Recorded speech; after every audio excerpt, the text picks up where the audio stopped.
I'm an old man, 72 years old to be exact. My wife, Elizabeth, passed away last week after battling cancer for 2 years. We were married for 48 years and loved each other deeply. Elizabeth was my rock, my best friend, and the love of my life. We had a good life together, living in the same big house we bought when we were newlyweds. It was always filled with laughter and love, especially when our son, Tom, was growing up. Tom was our only child, and we doted on him.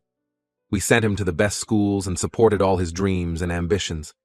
He was a good kid, always respectful and hardworking. When he went off to college, we were so proud. We thought he'd come back home after graduating, maybe find a job in the city and settle down nearby. But life had other plans. During his senior year, Tom met a girl named Anna. They fell in love quickly and got married right after graduation. We were happy for them, but we were also worried. They were so young, and Tom had just started his career. We offered to let them live with us until they got on their feet, but they declined. They wanted to make it on their own. At first, Tom called regularly. He'd tell us about his new job, their apartment, and their life together. But as time went on, the calls became less frequent. Weeks turned into months, and before we knew it, a whole year had passed without hearing from him. We tried calling, but he never picked up. We sent letters, but they went unanswered. It was like he had disappeared from our lives completely. Elizabeth and I were heartbroken. We couldn't understand why our son had cut us off. We wondered if we had done something wrong, if we had been bad parents somehow. The house felt emptier than ever. We missed the sound of Tom's laughter, the way he'd bound down the stairs in the morning, even the mess he'd leave in the kitchen after making a midnight snack. As the years went by, we learned to live with the silence. We focused on each other, on our hobbies, on our friends. We traveled a bit, saw some of the places we'd always dreamed of visiting. But there was always a Tom-shaped hole in our hearts. Every Christmas, every birthday, every milestone, we'd think of him and wonder how he was doing. When Elizabeth got sick, I hoped Tom would somehow find out and come home. I imagined him rushing through the door, full of apologies and worry. But he never came. I took care of Elizabeth myself, with help from our neighbors and friends. It was hard, watching the vibrant woman I loved fade away. But we faced it together, just like we had faced everything else in our lives. After Elizabeth passed, I was lost. The house felt empty without her in it. I wandered from room to room, touching her things, remembering our life together. Planning her funeral was one of the hardest things I've ever done. I wanted it to be perfect, a fitting tribute to the amazing woman she was. The day of the funeral arrived. I stood at the front of the church, greeting people as they came in. And then, I saw him. Tom. He was older, of course, with touches of gray at his temples. Beside him was a woman I assumed was Anna, and 2 children, a boy and a girl. I froze, not knowing what to do or say. Tom approached me hesitantly. He looked nervous, his eyes red-rimmed like he'd been crying. We stared at each other for a moment, and then he hugged me. It was awkward at first, but then I felt myself relax into it. It felt like coming home. We didn't have time to talk much before the service started. Tom and his family sat in the front row with me. Throughout the service, I could hear him sniffling beside me. When it was time for people to share memories of Elizabeth, Tom stood up. His voice shaking, he talked about how patient and kind Elizabeth had been, how she always made his favorite cookies when he was sad, how she taught him to ride a bike and bandaged his scraped knees. By the end, we were all in tears. After the funeral, as people were leaving, Tom asked if we could talk. We went to a quiet corner of the church. He broke down then, apologizing over and over for not being there, for cutting us off, for missing out on so much time. He said he had been young and stupid, caught up in proving he could make it on his own. He said Anna had encouraged him to reach out many times, but he had been too ashamed. I listened to him, my heart breaking all over again. But I also felt a weight lifting. My son was back. He hadn't forgotten us, hadn't stopped loving us. He had just lost his way for a while. I forgave him. How could I not? He was my son, and I loved him. We hugged again, and this time it felt right. Natural, like no time had passed at all. Tom introduced me properly to Anna and the kids, my grandchildren. I couldn't believe it. The boy, Michael, was 8, and the girl, Emily, was 6. They were beautiful, and they called me Grandpa right away.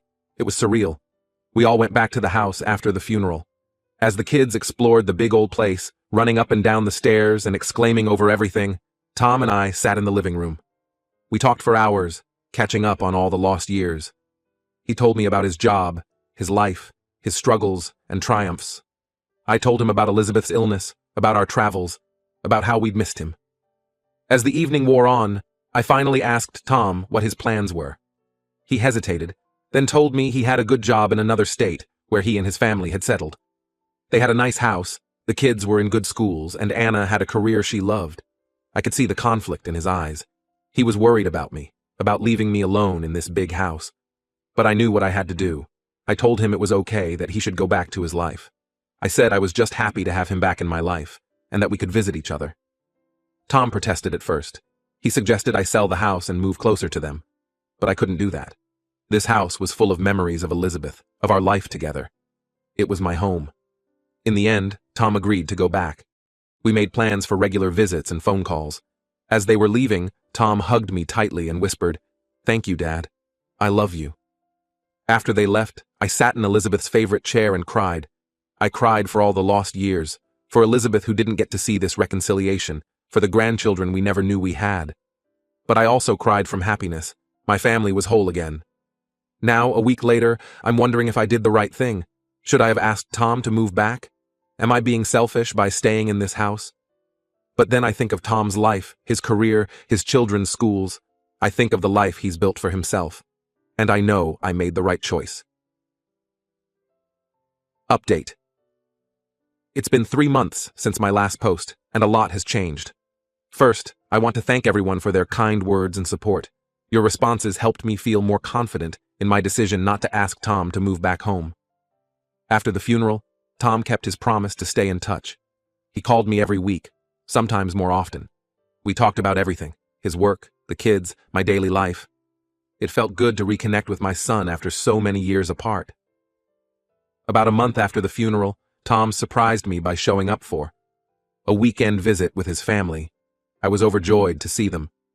We spent the weekend looking through old photo albums, telling stories about Elizabeth, and playing with the grandkids in the backyard. It felt like we were making up for lost time. To my surprise, these visits became a regular occurrence. Every other weekend, Tom and his family would drive down to spend time with me. Sometimes they'd stay overnight, other times just for the day. Each visit filled the house with laughter and life again. I started to look forward to these weekends, planning activities and cooking big meals for everyone. Tom seemed genuinely interested in my life. He asked about my friends, my hobbies, and how I was coping with Elizabeth's loss. He even helped me with some home repairs I'd been putting off. I felt touched by his attention and care. It seemed like he was really trying to make amends for the years he'd been absent. However, about 2 months into these regular visits, I started noticing something odd. Tom began asking more questions about financial matters. At first it was casual. He'd ask how I was managing with just my pension, or if I had considered downsizing to a smaller home. I didn't think much of it initially. I assumed he was just concerned about my well-being. But then the questions became more frequent and more specific. He asked about my savings, my investments, and even about Elizabeth's life insurance policy. He wanted to know if I had updated my will recently. These conversations made me uncomfortable, but I tried to brush it off. I told myself that Tom was just trying to make sure I was taken care of in my old age. Things came to a head last week when my sister Linda came to visit. After Tom and his family left on Sunday evening, Linda sat me down for a serious talk. She told me that several of our relatives and close friends had noticed Tom's behavior and were concerned. Apparently, Tom had been asking them questions about my financial situation as well.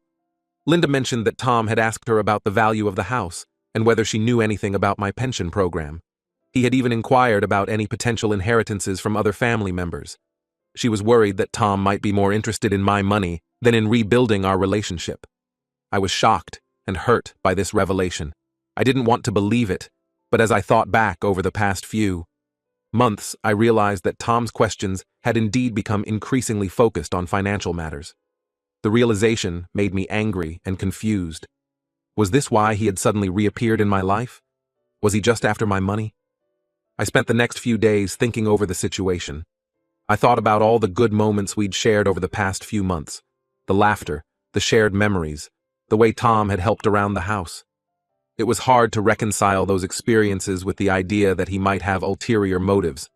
Part of me wanted to confront Tom immediately, to demand an explanation for his behavior. But another part of me was afraid. What if it was true? What if I lost my son again, just when I thought I had him back? I decided to take a step back and observe. I didn't want to jump to conclusions based on hearsay, even if it came from people I trusted. I resolved to pay closer attention to Tom's behavior during his next visit, to see if I could discern his true intentions. Now I find myself in a difficult position. I'm grateful for the time I've been able to spend with my son and grandchildren. These past few months have brought me joy I hadn't felt in years. But I can't ignore the nagging doubts that have crept in. I'm torn between my love for my son and my need to protect myself. I don't want to believe that Tom is only interested in my money, but I can't dismiss the concerns of my sister and friends. I'm worried that confronting Tom might drive him away again, but I'm equally worried about being taken advantage of. So now I'm turning to you, Reddit. What should I do? How can I find out Tom's true intentions without jeopardizing our newly rebuilt relationship? Am I overreacting to these concerns, or should I be more cautious? Any advice would be appreciated as I navigate this complicated situation. Update. It's been a month since my last update, and I've made a difficult discovery about my son's true intentions. After much thought and consideration of the advice I received, I decided to test Tom to see if his renewed interest in my life was genuine or motivated by financial gain. I came up with a plan that I hoped would reveal Tom's true colors. I decided to tell him that I was ready to sell the house and move closer to him and his family. I thought this would give me a chance to observe his reaction and see how he'd handle the prospect of me actually becoming a more permanent part of his life. When Tom and his family arrived for their next weekend visit, I waited until after dinner to bring up the subject. The kids were playing in the living room, and Tom, Anna, and I were sitting around the kitchen table. I took a deep breath and told them I'd been thinking a lot about my future. I said that living alone in this big house was becoming too much for me to handle. I told them I missed having family around and that I'd decided to sell the house and move closer to them. I watched their faces carefully as I spoke. Tom's reaction was not what I had hoped for. Instead of looking happy or excited at the prospect of having me nearby, he seemed taken aback. He exchanged a quick glance with Anna before asking me if I was sure about this decision. His voice sounded more concerned than pleased. Then Tom asked the question I had been dreading. How much did I think the house would sell for? I told him the estimated value, which was quite substantial given the size of the house and its location. As soon as I mentioned the figure, I saw a spark of interest in both Tom and Anna's eyes. They quickly recovered and started talking about how great it would be to have me closer. They discussed potential neighborhoods where I could live and even offered to help with the move.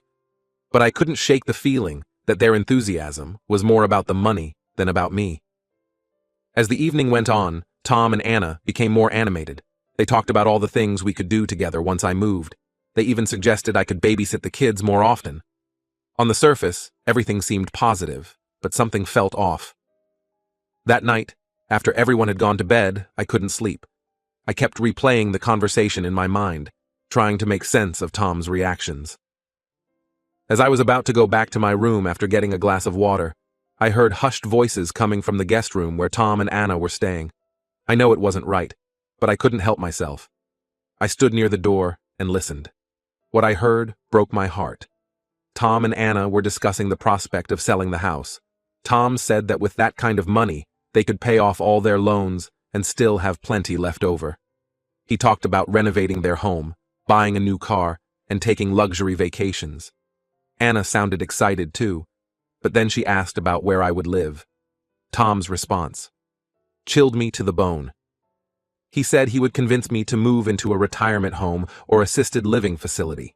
He argued that it would be better for everyone.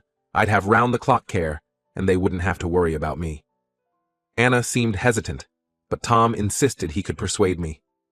As I stood there listening, I felt a mix of emotions wash over me.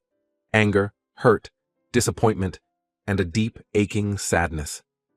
This was my son, the little boy I had raised and loved, now plotting to take my home and put me in a facility just to get his hands on my money. I couldn't bear to listen anymore. Without thinking, I pushed open the door. Tom and Anna jumped, startled by my sudden appearance. The look on their faces when they realized I had overheard their conversation was a mixture of shock and guilt.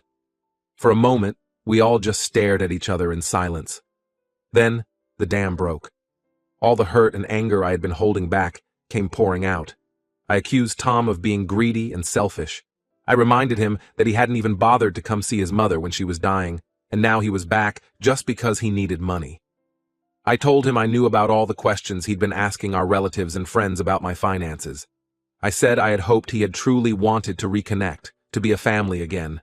But now I saw that it was all about the money. Tom tried to defend himself. He said I had misunderstood, that he was just trying to plan for the future. He claimed he was worried about my well-being and wanted to make sure I was taken care of. But his excuses rang hollow in light of what I had just overheard. Anna sat silently, tears streaming down her face. She didn't try to defend Tom or offer any explanations of her own. Her silence spoke volumes. I told them both that I wanted them to leave immediately. It was the middle of the night, but I couldn't bear to have them in my house for another minute. Tom protested, saying they couldn't just pack up and go with the kids asleep, but I was adamant. As they hurriedly packed their things and woke the children, I sat in the living room, feeling numb. The grandchildren, groggy and confused, asked what was happening. I couldn't bring myself to explain. I just hugged them and said goodbye, wondering if I would ever see them again. Before they left, Tom tried one last time to explain, to apologize, but I couldn't hear it.